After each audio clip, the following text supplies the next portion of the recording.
जय हिंद साथियों, पुनः ऑनलाइन क्लास में हम टीजीटी पीजीटी प्रैक्टिस लेकर के उपस्थित हैं। प्रैक्टिस सेट जैसे कि आज विलम्ब रहा, यानी जो तीसरा प्रैक्टिस सेट का तीसरा वीडियो नहीं पढ़ सका, फिर भी ये संडे को आपको मिलेगा। चलिए तो अब प्रारंभ करते हैं प्रश्न नंबर 80 से। मैथिली शरण गुप्त द्वारा रचित जयद्रथ वध क्या है? तो जयद्रथ वध एक क्या है? खंड काव्य है। यह खंड काव्य है। जयद्रथ वध जो महाभारत में अर्जुन द्वारा जयद्रथ का वध किया जाता है, उस घटना का वर्णन किया गया है। शेखर एक जीवनी कैसा उपन्यास है? तो शेखर एक जीवनी आपका अज्ञेय के द्वारा रचा गया है। इसके रचनाकार हैं अज्ञेय जी। यह एक मनो विश्लेषणवादी उपन्यास है जो कि किशोर मन के रहस्य की उद्घाटित करता है। यह प्रश्न नंबर 83 है। आचार्य रामचंद्र शुक्ल के अनुसार हिंदी का पहला उपन्यास क्या है? तो परीक्षा गुरु है। ये रामचंद्र शुक्ल ने इसको माना है। इसके जो हैं उपन्यासकार हैं श्रीनिवास दास के द्वारा रचित है। जबकि चंद्रकांता है देवकीनंदन खत्री का पहला उपन्यास है। देवकीनंदन खत्री का है। और गोदान और रंगभूमि प्रेमचंद का उपन्यास है। अगला प्रश्न है, निम्नलिखित में से किस रचना की पृष्ठभूमि मछुआरा जीवन है? तो सागर, लहरें और मनुष्य क्या है? मछुआरा जीवन की पृष्ठभूमि पर लिखा गया है।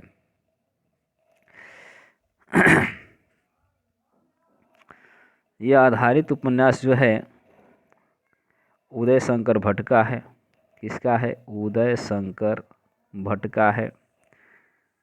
इसका प्रकाशन 1956 में हुआ। मैला आंचल में पूर्णिया के किस गांव में रहकर डॉक्टर प्रशांत किस संबंध में रिसर्च करना चाहते हैं? तो ये है मलेरिया और काला आजार के संबंध में। मैला आंचल का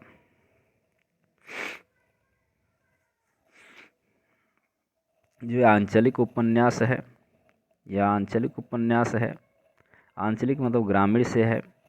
इसके रचनाकार हैं फणीश्वर नाथ रेणु इसके रचनाकार हैं। और यह जो प्रशांत है उसका ऐसे समझ लीजिए कि वो प्रशांत जो है कि उसका एक पात्र है जो मलेरिया और कालाजार पर रिसर्च करना चाहता है।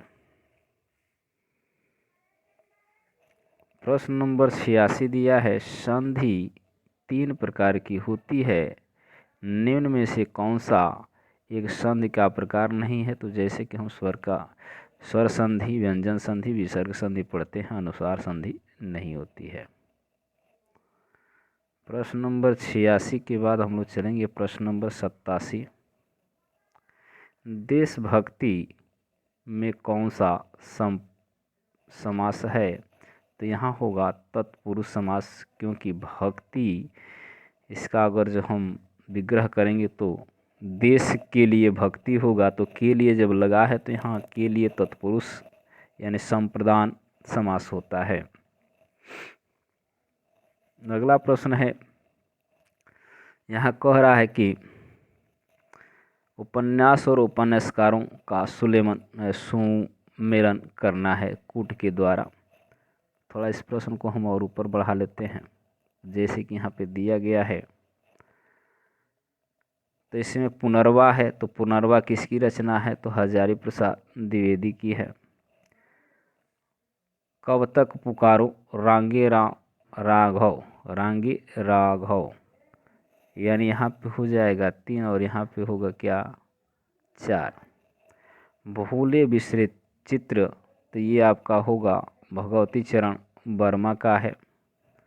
और मनुष्य की रूप, तो यशपाल का है। यानी इस तरह से हो जाएगा आपका 2 और 1, 2 और 1। तो इसका विकल्प आपका हो जाएगा 3, 4, 2, 1। सी विकल्प आपका सही होगा।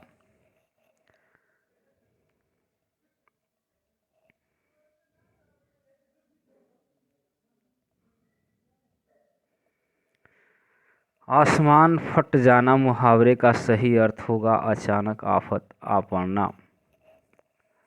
यानी डी विकल्प इसका सही होगा। मनीषी को की लोक यात्रा किसकी जीवनी है?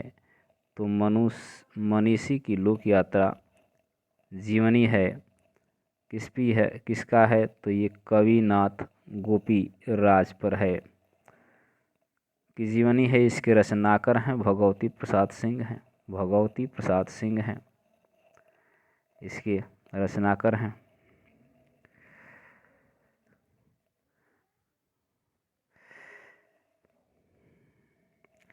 मनीषी की लोक यात्रा इनकी जीवनी है, कविनाथ गोपीराज की जीवनी है। इस लोक यात्रा के रचनाकार हैं भगवती चरण प्रसाद। प्रेमचंद्र यहाँ पे दिया गया है, देखिए प्रेमचंद्र है तो इनकी जीवनी है कलम का सिपाही, जिसकी रचनाकार हैं इनके अमृत राय, इनके पुत्र हैं। सूर्यकांत त्रिपाठी निराला, सूर्यकांत त्रिपाठी निराला का निराला की साहित्य इनकी जीवनी है। इसके रचनाकार हैं रामविलास शर्मा, जबकि विष्णु प्रभाकर हैं आवारा मसीहा, जिनके शरद चंद्र की जीवनी है आवारा मसीहा, इसके विष्णु प्रभाकर रचनाकार हैं। अल्लाह और उदल के चरित्र का वीर गीतात्मक काव्य के रूप में रचने वाले कवि हैं, तो वह हैं जगनीक हैं। यह रासो लोक गे काव्य है।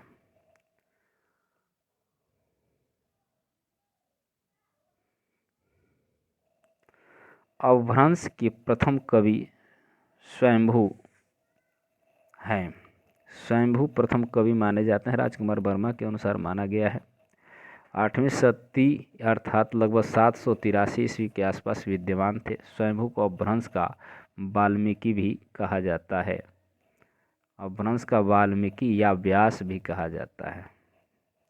नाथ संप्रदाय के प्रणेता कौन थे? तो नाथ संप्रदाय के प्रणेता गोरखनाथ थे। ये मच्छेंद्रनाथ या मत्स्येंद्रनाथ के शिष्य थे। गोरखनाथ इनके ये शिष्य हैं। आदि गुरु आदिनाथ को नाथ साहित्य में स्वयं को शिव माना गया है, मतलब आदिनाथ को शिव की उपाधि दी गई है। कालक्रम की दृष्टि से इनमें से कौन सा पुराना कवि है? कालक्रम की दृष्टि से इनमें से कौन सा पुराना कवि है? तो यहाँ है विद्यापति। विद्यापति के बाद सूरदास के बाद तुलसीदास हैं, और तुलसीदास के बाद हैं बिहारी। अगला प्रश्न है, काव्य की अर्थ वैज्ञानिक विवेचना का शुभारंभ किसने किया? तो 95 का आपका होगा ए वामन। काव्य के अर्थ में वैज्ञानिक विवेचना का शुभारंभ किसने किया? तो वामन ने किया है। आत्मजयी की कथा वस्तु निम्न में से किस पर आधारित है? तो वह है कठोपनिषद। इसके रचनाकार हैं कुंवर नारायण हैं। इसमें नचिकेता प्रसंग का वर्णन किया गया है। प्रश्न नंबर 2797 है, मगध पुस्तक के लेखक कौन हैं? तो मगध पुस्तक के लेखक हैं श्रीकांत वर्मा। इनके अन्य प्रमुख काव्य संग्रह हैं दिन रंभ, भटका मेघ, माया दर्पण, जल सागर आदि।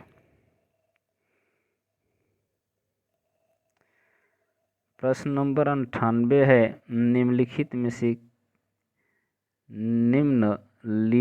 में से किस लंबी कविता की रचयिता मुक्ति बोध हैं? तो वो है आपका 98 का बी होगा अंधेरे में। राम, बाकी सब अलग अलग हैं, इनकी रचना है अंधेरे में। एक लंबी कविता है, लिखी गई थी, ये गजानन मुक्तिबोध की, इन्होंने मुक्तिबोध ने इसका रचना किया है, गजानन माधव मुक्तिबोध। इनकी अन्य रचनाएं हैं ब्रह्म राक्षस है तथा लकड़ी का रावण है, भूरी भूरी खाक धूल और चाँद का मुंह टेढ़ा।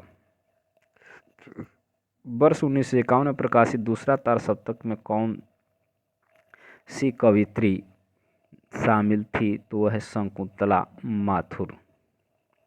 आपका सी विकल्प है। इसके भी संपादन है दूसरा सप्तक है। पहला तार सप्तक था 43 में, ये है 1951 में। उसके बाद पुनः 1959 में आता है। उसके बाद चौथा आता है शायद 20 वर्ष बाद आता है। अवतार सप्तक के 7 कवि शामिल थे।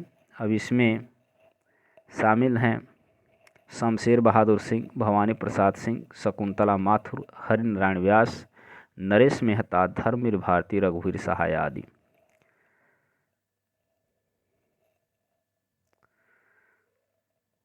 प्रश्न नंबर अगला है 100, दे रहा कि निम्न में से कौन सा उपन्यास देवकी नंदन खत्री का नहीं है?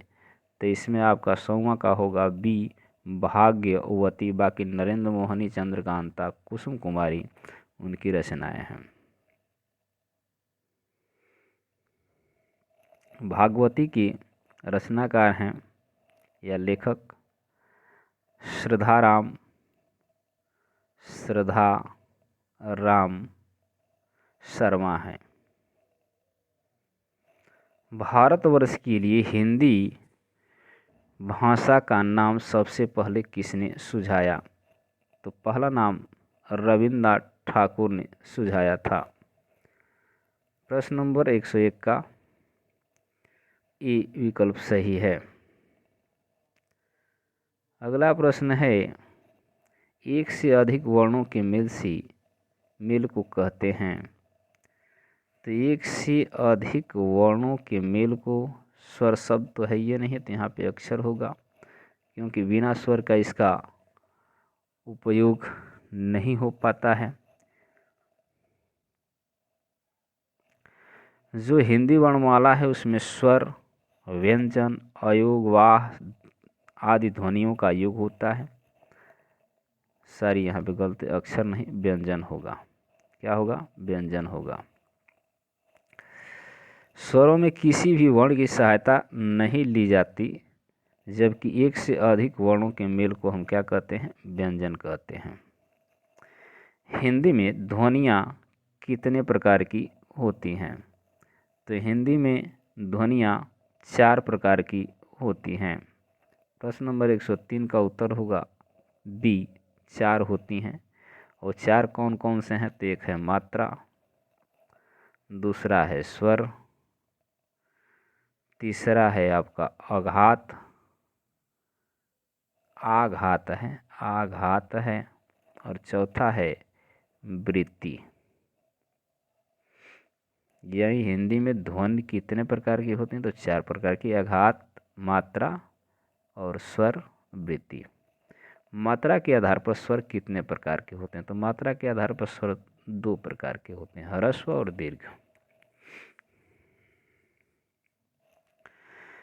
प्रश्न नंबर 105,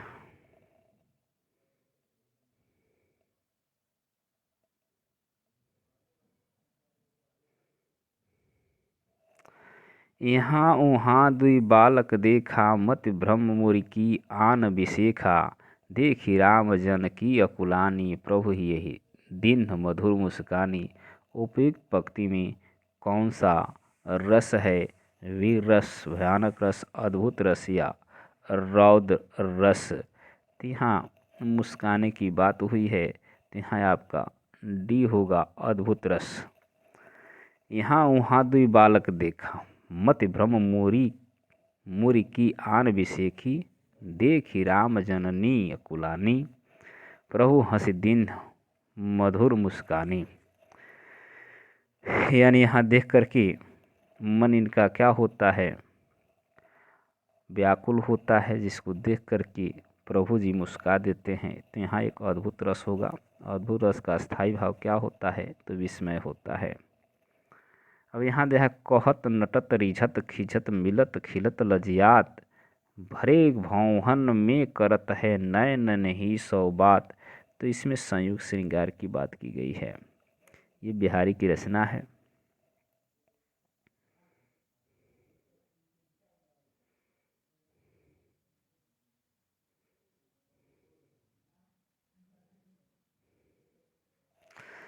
अब यहाँ पे दिया है, अबलौ नसानी अबना नसैहों में कौन सा रस है?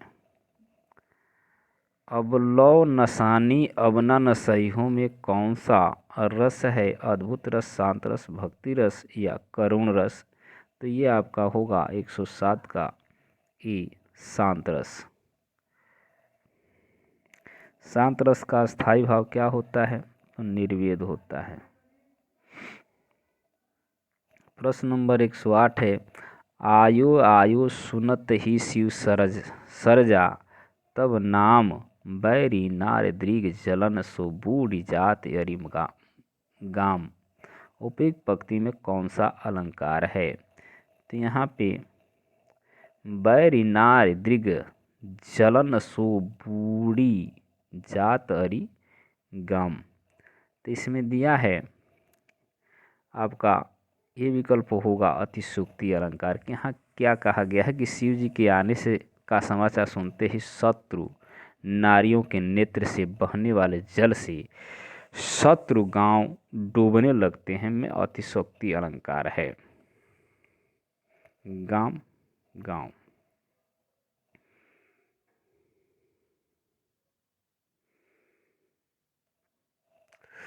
ओस बिंदु चुग रही हंसनी, उनको मोती जान। उपयुक्त पंक्तियों में कौन सा अलंकार है? तो यहाँ भ्रांति मान होगा, अर्थात सी। यानी मोतियों के भ्रम में ओस की बूंदों को चुंग रही है।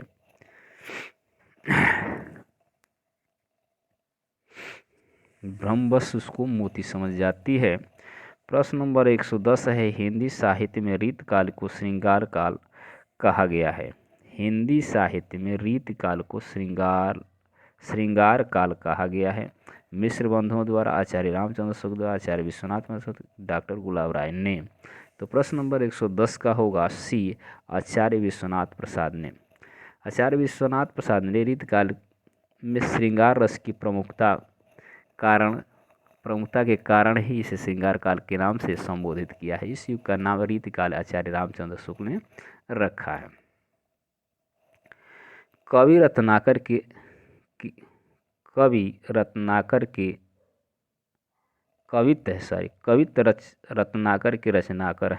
रचनाकार हैं। तो इसके रचनाकार हैं, 11 का बी होगा सेनापति, जो कि रीतिबद्ध काव्यधारा के कवि सेनापति हैं। ये कवित्त रत्नाकर के रचयिता हैं। घनानंद ने सुजान सागर, अयोध्या सिंह उपाध्याय ने प्रिय प्रवास और घनानंद ने सुजान सागर और अयोध्या सिंह उपाध्याय ने प्रिय प्रवास। जगन्नाथ दास हैं रत्नाकर ने उद्धव शतक की रचना की है।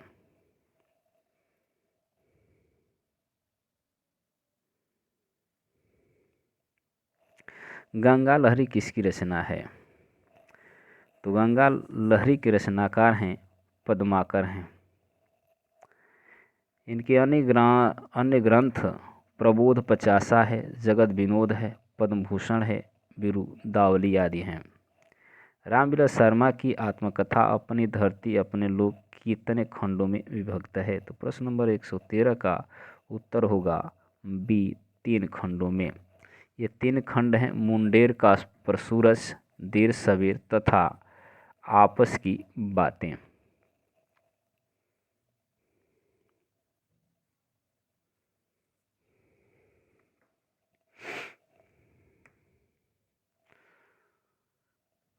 प्रश्न नंबर 114 दिया है,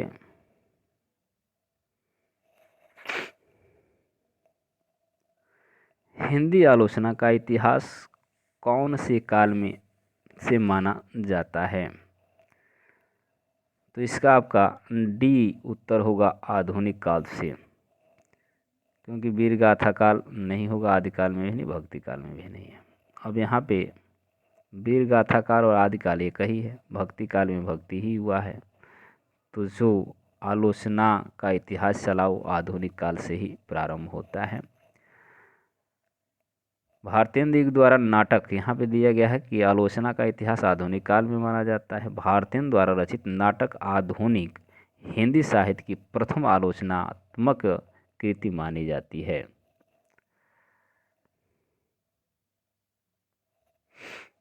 त्रिशूल उपन्यास किसका है? तो त्रिशूल उपन्यास है गया प्रसाद शुक्ल सनेही का। इनके द्वारा रचित ग्रंथ हैं कृषक क्रंदन है, प्रेम पचीसी है, राष्ट्रीय वीणा है, करुणा कादम्बनी है, त्रिशूल तरंग आदि।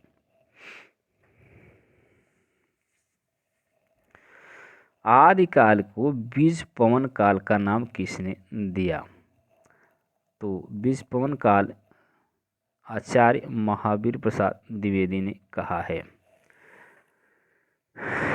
अन्य विद्वान है हजारी प्रसाद ने इसको आदिकाल कहा है, राजकुमार वर्मा ने, राम कुमार वर्मा ने संधि काल या चारण काल कहा है, राहुल संकृता ने सिद्ध सामंत काल कहा, धीरेन्द्र वर्मा ने अपभ्रंश काल कहा है, कपिल कुलश्रेष्ठ ने अंधकाल कहा, ग्रेसियन ने चारण काल कहा,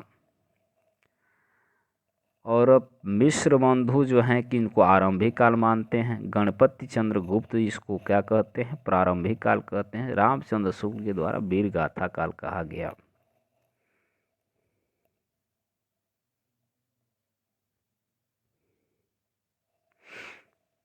अगला प्रश्न है, हिंदी साहित्य का वैज्ञानिक इतिहास के लेखक हैं? तो हिंदी साहित्य का वैज्ञानिक इतिहास है गणपति चंद्र गुप्त के द्वारा। इसके रचनाकार हैं गणपति चंद्र गुप्त। हिंदी कोविद रत्नमाला के लेखक हैं श्याम सुंदर दास। अगला प्रश्न है, निराला की साहित्य साधना की आलोचक की पुस्तक है? तो ये है आपका 119 का उत्तर होगा बी, रामविलास शर्मा। एक जीवनी विधा है, आलोचक की है, तो ये आलोचक है रामविलास शर्मा। सूर्यकांत त्रिपाठी निराला की ये जीवनी है, ऊपर के प्रश्नों में हम लोग देख चुके हैं।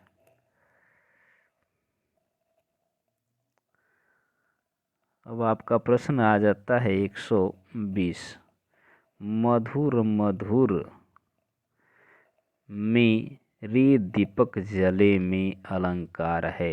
मधुर मधुर मेरे दीपक जले में अलंकार है, यमक अलंकार है, श्लेष अलंकार है, उत्प्रेक्षा या पुनरुक्ति प्रकाश है? तो प्रश्न नंबर 120 का होता है डी होगा पुनरुक्ति प्रकाश।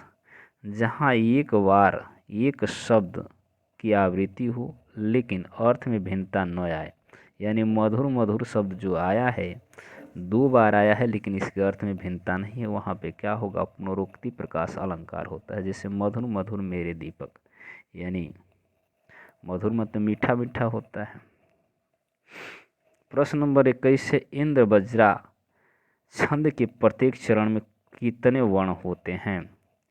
यानी वर्ण की बात है तो ये समझ लीजिए, इसे याद रखना है कि इंद्रवज्रा क्या है, एक वाणिक छंद है, वर्णिक छंद है।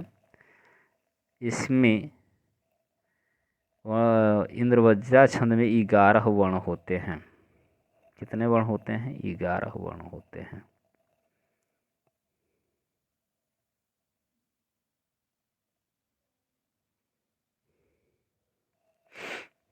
प्रश्न नंबर 22 है, सुमुखी छंद में कितने वर्ण होते हैं? तो सुमुखी वर्ण भी एक वाणिक छंद है। इसमें 7 जगड़ और 2 गुरु, लघु गुरु के क्रम में कुल 23 वर्ण होते हैं।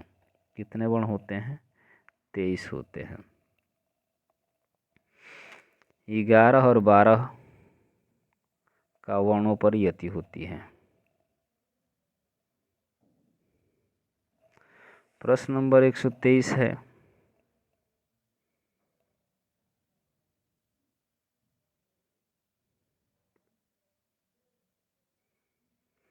सुंदरी छंद में कितने वर्ण होते हैं? तो सुंदरी छंद में 25 वर्ण होते हैं।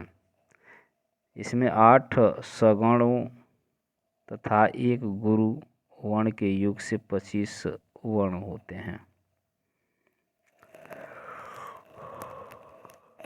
24 से अभिधान उदय की संधि होगी तो क्या होगा? अभि उदय होगा, अर्थात अभुदय होगा।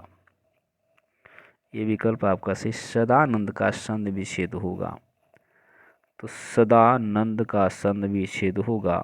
ये विकल्प आपका होगा सत्य धन आनंद, क्योंकि तो ये व्यंजन संधि में है तो अपने 2 वर्ण या अपने वर्ग के तीसरे वर्ण में चेंज हो जाता है। यह व्यंजन संधि का उदाहरण है। ये था आपका यण संधि का उदाहरण है। तो आज के लिए बस इतना ही। पुनः अगली वीडियो में अगले प्रैक्टिस सेट यानी 11 के साथ उपस्थित होंगे। आप वीडियो को लाइक एवं शेयर, चैनल को सब्सक्राइब करें। जितने भी लोग पूरा वीडियो देखें वो लाइक कर दें। लाइक करने में आपका कुछ नहीं जाता है।